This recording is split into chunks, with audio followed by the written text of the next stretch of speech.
Good morning friends. आज हम बिहार की नदियों के बारे में पढ़ेंगे, जिसमें आप सभी जानते हैं कि अभी विषय बिहार एसएससी और एडीओ बीपीएससी ये सब एग्ज़ाम्स होने वाले हैं। टीआरई 4 भी आने वाला है। तो हम मुख्य रूप से ये देखते हैं कि बिहार से स्पेशली बहुत सारे क्वेश्चंस पूछे जाते हैं। बीपीएससी या बिहार एसएससी का जो भी एग्ज़ाम होता है, मान के चलिए कि पिछले कुछ सालों में देखा जाए तो बीपीएससी में लगभग 20 से 25 क्वेश्चन 20 के लगभग में पूछ दिए जाते हैं, और यही हाल बिहार एसएससी का है। तो अब एसएससी इंटर स्तरीय ग्रेजुएशन लेवल का एग्ज़ाम्स होने वाले हैं, और एडीओ वाला भी है। तो उसमें स्पेशली हम देखेंगे कि बिहार से संबंधित बहुत सारे क्वेश्चन पूछे जाते हैं। तो बिहार की जानकारी भी ज़रूरी है, डीपली जानकारी ज़रूरी है। और जब हम बिहार स्पेशल पढ़ेंगे या बिहार के बारे में हर चीज़ की जानकारी जब हो जाएगी तो हम क्वेश्चन आसानी से बना पाएंगे और नहीं छूटेंगे। तो आइए शुरू करते हैं बिहार से संबंधित क्वेश्चंस के बारे में, जिसमें आज हम अध्ययन करेंगे बिहार की नदियाँ। बिहार की नदियों के बारे में आज हम जानेंगे कि बिहार की नदियाँ कितनी हैं, कहाँ से निकलती हैं, उनका उद्गम स्थल कहाँ है, उनका मुहाना कहाँ है, और बेनिफिट्स के बारे में, नदियों के बेनिफिट्स के बारे में पढ़ेंगे, और उनकी खासियत क्या क्या है बिहार में ये हम जानेंगे, और कमियां भी जानेंगे। तो चलिए शुरू करते हैं। सबसे पहले हम ये देखेंगे कि बिहार में दो तरह की नदियां हैं। एक हिमालयन नदी है और दूसरी आपको प्रायद्वीपीय नदियां हैं, जो खासकर एमपी के क्षेत्र से आती हैं और छोटा नागपुर पठार झारखंड होते हुए हमारे बिहार में प्रवेश करती है। तो दो तरह की नदियाँ हो गई। ज़्यादातर नदियाँ जो है हिमालयन ही है। हिमालयन नदियों में क्या है कि इसमें आपको ये देखते होंगे कि ये वर्ष भर इसमें पानी जमा रहता है, और प्रायद्वीपीय नदियाँ हैं जो लगभग पानी इसमें कम हो जाता है या सूख जाती हैं, लेकिन पानी का एक फ़्लो जो होता है, एक तो प्रॉपर वे में जो फ़्लो होता है वो नहीं हो पाता है, जो हिमालयन नदियों में देखने को मिलता है। क्योंकि ये आप उत्तर में हिमालय से निकलती हैं, कि ग्लेशियर से निकलती हैं, तो आप समझ सकते हैं कि पानी इसमें रहता है। और सिर्फ पानी ही नहीं रहता है, बल्कि बिहार तो है ही प्रसिद्ध बाढ़ के लिए। इतनी ज़्यादा पानी की मात्रा हो जाती है कि स्पेशल सीज़न जो होता है, बाढ़ का सीज़न, जो बरसात का सीज़न होता है, सावन भाद्र इत्यादि, आषाढ़ से ही शुरू हो जाता है, भोजपुरी में हिंदी में जो हम लोग नाम देते हैं।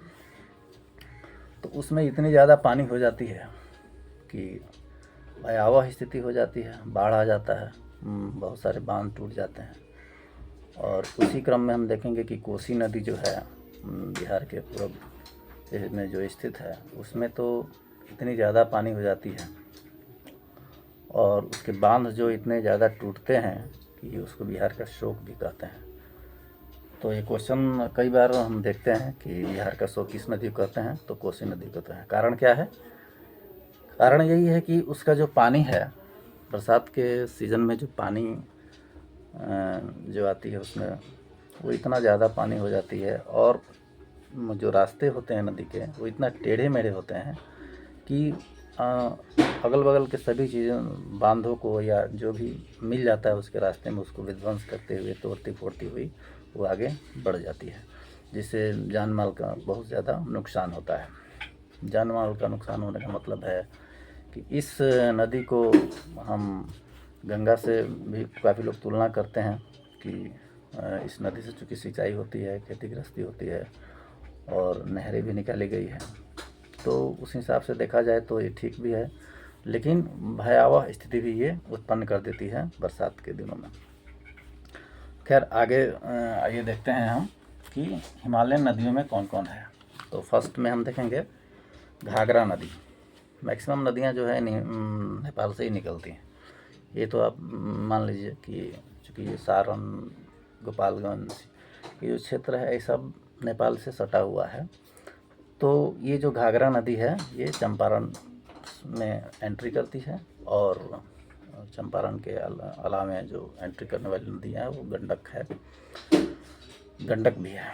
तो चूँकि ये जो घाघरा नदी है इसको यूपी में सरयू नदी भी कहते हैं। ये उत्तर प्रदेश में, बिहार और उत्तर प्रदेश की सीमा में कुछ देर तक ये, कुछ दूरी तक ये सीमा भी बनाती है और उसके बाद ये बिहार में प्रवेश करती है। इसके अलावा गंडक नदी है। गंडक नदी चंपारण से ही प्रवेश करती है और इसका जो मुहाना है पहलेजा घाट, जो आपको सोन और गंगा नदी के पास ही आके ये गंगा नदी में मिल जाती हैं। उसके बाद जो गंगा नदी में मिलने वाली नदियां हैं, सभी नदियां जो है वो बंगाल की खाड़ी में ही जाके मैक्सिमम नदियां जो हैं वो गिरती है। कुछ नदियां हैं जो अरब सागर में गिरती हैं, वो खैर वो उसका विषय बाद में उसको देखा जाएगा जब भारत की नदियों के बारे में जब अध्ययन किया जाएगा। तो गंडक के बाद जो नदी आती है उसके बाद है बूढ़ी गंडक।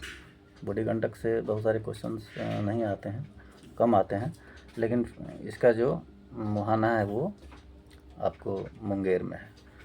इसके बाद आते हैं, हम देखते हैं गंडक हो गया, घाघरा हो गया, बूढ़ी गंडक हो गया।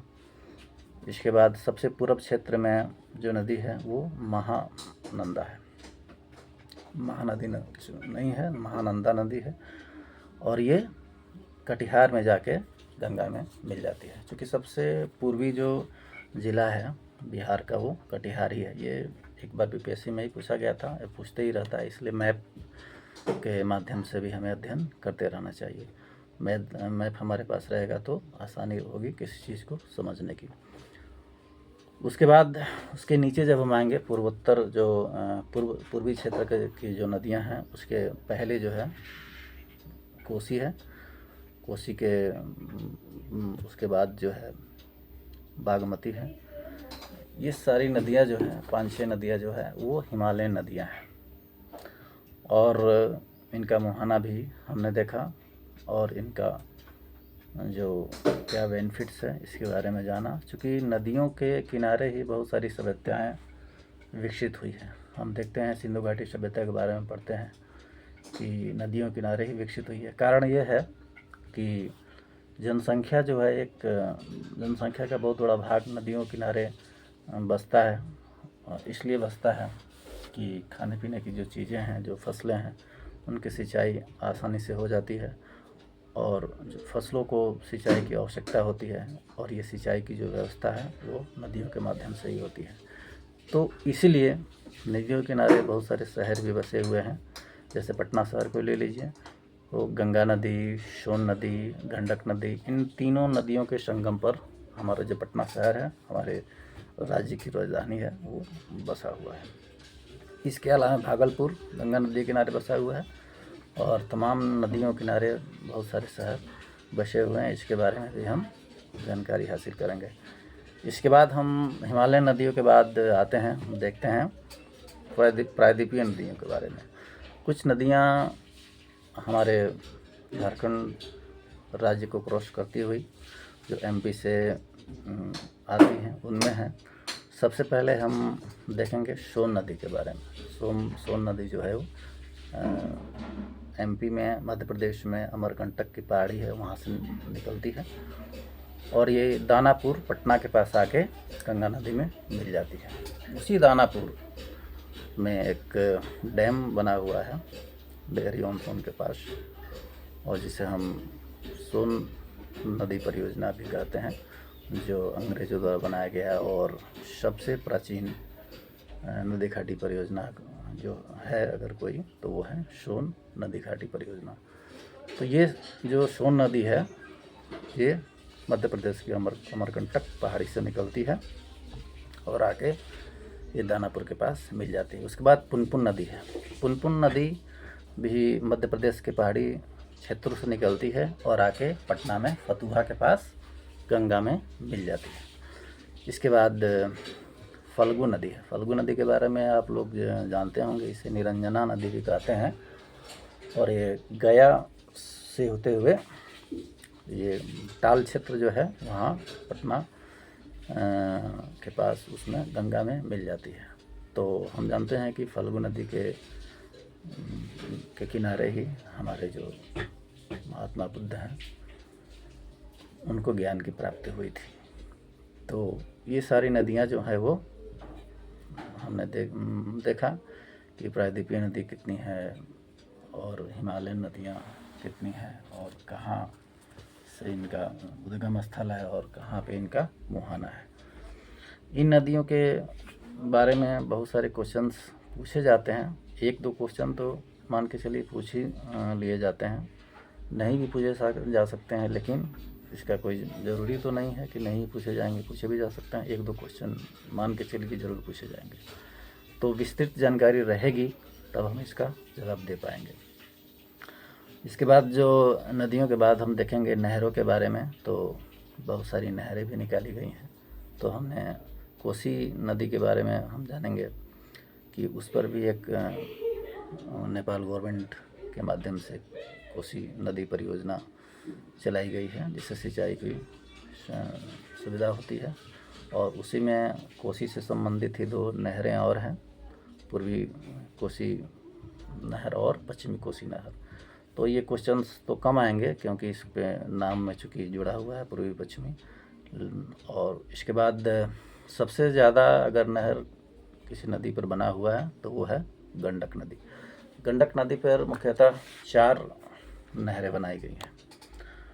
उन 4 नहरों में सारण नहर है, उस गंडक नहर है, उसके बाद तेऊर नहर है, उसके बाद सारण नहर है।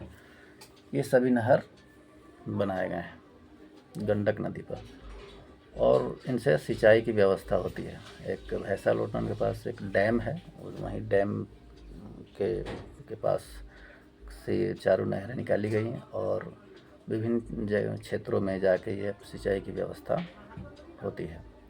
चूँकि सिंचाई बहुत ज़्यादा ज़रूरी है, अगर सिंचाई नहीं होगी तो खेती गृहस्थी ठीक से नहीं हो पाएगी और खेती नहीं हो पाएगी तो अन्न का पैदावार ठीक से नहीं हो पाएगा और इंसान को जीने के लिए अन्न की आवश्यकता है। इसलिए नदियों का हमारे जीवन में बड़ा ही महत्व है। नदियों का हमारे जीवन में इसलिए महत्व है कि एक तो सिंचाई की सुविधा है और दूसरा जो सुविधा है वो पीने की व्यवस्था है। वहीं जहाँ पे ये नदियाँ नहीं हैं वहाँ सिंचाई के साथ साथ पानी पीने की भी बहुत बड़ी समस्या है। एक वहाँ पानी लोगों को ख़रीदना पड़ता है, दूर दूर तक पानी के लिए जाना पड़ता है, पीने के पानी के लिए बहुत सारी समस्याओं का सामना करना पड़ता है पानी की वजह से। तो पानी हमारे बिहार में एक मुख्य संसाधन के रूप में है और अगर यहाँ की गवर्नमेंट चाहे तो बहुत सारे डैम बना के और बहुत सारी नहरें निकाल के, नहरें तो हैं और भी नहरें निकाल के ये सिंचाई की समुचित व्यवस्था कर सकती है, ताकि बरसात और बाढ़ के समय के अलावे जब सूखे की स्थिति भी कभी कभी आ जाती है और जब बरसात नहीं हो उस समय पर्याप्त मात्रा किसानों को पानी की मिलती रहे और वो सिंचाई करते रहें, जिससे पैदावार बढ़ती रहेगी और एक से ज़्यादा फसल भी किसान उगा पाएंगे। तो ये विभिन्न नदियाँ जो हैं वो विभिन्न तरीक़ों से हमारे राज्य के विभिन्न लोगों की सहायता करती हैं और उनके जीवन स्तर को संपन्न बनाने में सहयोग करती हैं। तो हमने देखा कि बिहार में कितनी नदियाँ हैं, हिमालयन नदियाँ, प्रायद्वीपीय नदियाँ। इसके अलावा जो हमने नदियाँ पढ़ी हैं उसमें कर्मनाशा नदी है जो दक्षिण की तरफ से ही आती है। इसके अलावा एक दक्षिण में की तरफ से जो नदी है उसमें एक किऊल नदी है और अजय नदी है, और एक नदी छूट गया था आपको उत्तर साइड में, कमला नदी है, उस पर भी एक नहर निकाला गया है। तो उसके बाद बागमती, इसके बारे में हमने जाना, बागमती, महानंदा, कमला, गंडक, बूढ़ी गंडक, घाघरा, ये सब नदियाँ जो है वो हिमालय नदियाँ हो गई। ये बूढ़ी गंडक जो है सोमेश्वर पहाड़ी जो है पश्चिमी चंपारण के पास जो हिमालयन क्षेत्र नेपाल के क्षेत्र में है वहाँ से आपको निकलती है। तो विभिन्न नदियों के बारे में हमने जाना, इनकी उपयोगिता क्या है, कैसे हमारी मदद करती है, इसके बारे में हमने समझा। कर्मनाशा नदी को अपवित्र नदी भी कहा जाता है। लोग कहते हैं कि कर्मनाशा नदी में अगर स्नान किया जाए या उसके पानी का उपयोग किया जाए तो कर्मों का नाश हो जाता है। तो ये अपनी अपनी परंपराएं हैं, अपनी भ्रांतियां हैं, या जो सच्चाई है नहीं है ये तो बात की बात है, लेकिन ऐसा कहा जाता है। कर्मनाशा नदी में कर्मों का नाश हो जाता है, इसलिए लोग ज़्यादा इस नदी को महत्व नहीं देते हैं। हालांकि सिंचाई वगैरह के लिए तो कोई बात ही नहीं है। तो बिहार के अलावा इसके बाद वाले टॉपिक में हम पढ़ेंगे भारत की नदियाँ, और भारत की नदियों का विस्तार कहाँ से कहाँ तक है, कितनी नदियाँ हैं, और उनका हमारे देश में विभिन्न क्षेत्रों में क्या भूमिका है, और किस तरह से वो सिंचाई की व्यवस्था करती है, और किन किन तरीक़ों से वो हमें फ़ायदा पहुंचाती है। तो नेक्स्ट वीडियो में हम नदियों के बारे में विस्तृत रूप से जानकारी हासिल करेंगे, ताकि भारत की नदियों से संबंधित अगर कोई क्वेश्चन आता है तो वो छूटे नहीं। बिहार में होने वाले एग्ज़ाम्स जो हैं स्पेशली, उसमें बिहार की नदियाँ, बिहार की मिट्टियाँ, खनिज, प्राकृतिक संसाधन, यहाँ का जो 2011 की जनगणना के अनुसार क्या इसका रिपोर्ट है वो भी हमें देखना होगा। विभिन्न और भी जो विभिन्न चीज़ें हैं उनको हम देखेंगे, इसका भूगोल, इसका इतिहास, इससे जुड़े हुए संगीतकार, खेल, पर्व, त्यौहार, बहुत सारे टॉपिक्स हैं जिनको हम धीरे धीरे करके एक बाई एक करके उसको हम पढ़ेंगे, जानेंगे, और उसके बारे में विस्तृत रूप से उसका अध्ययन करेंगे। क्योंकि किसी भी चीज़ को अगर हम विस्तृत रूप से नहीं समझेंगे, उसको डीपली उसका अध्ययन नहीं करेंगे, तो फिर उसमें क्वेश्चंस बनाने में थोड़ी सी परेशानी होगी। कई बार गंगा नदी के डिस्टेंस के बारे में पूछ देता है कि इसकी लंबाई कितनी है। तो इसकी लंबाई याद रखिएगा दोस्तों, 2525 किलोमीटर इसकी कुल लंबाई है, और बिहार में 445 किलोमीटर ये इसकी कुल लंबाई है।